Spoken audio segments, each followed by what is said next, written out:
Welcome back to the debut IL Epoch Bracketology for the 2017 season. I am Terry Foy, and we are 31 days away from Selection Sunday on ESPNU.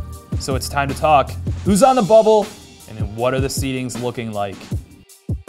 We've got a familiar sight at the top of the bracket as Syracuse and Notre Dame are fighting over for the #1 spot. Right now, I've got Syracuse with the edge, given the Oranges' pair of top 5 wins and their head-to-head victory against Notre Dame last weekend.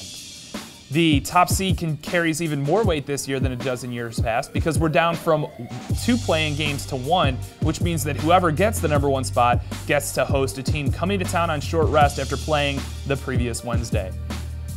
Keep an eye on Notre Dame down the stretch, however.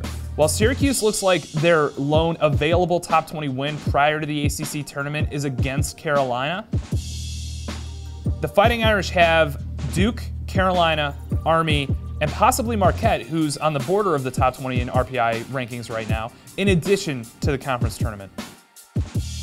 One of the most interesting things in this debut of the IL Epoch Bracketology compared to years past is the number of top 5 wins that are currently owned by teams ranked outside of the RPI top 5.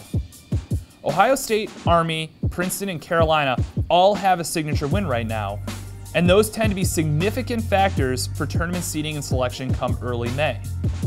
As long as Hopkins and Denver remain in the top 5 of the RPI, expect to see that group of 4 hang around the at-large conversation until the field is set.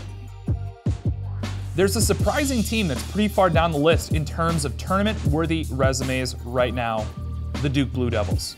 Coach John Donowski's team is 8-3 and number 10 in the most recent Maverick Media poll.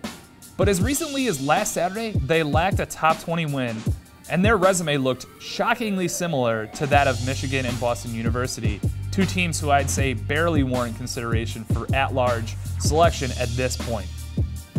Thanks to Sunday night's 12-8 victory, however, the Blue Devils can hang their hat on a Carolina win. However, there's still work to be done.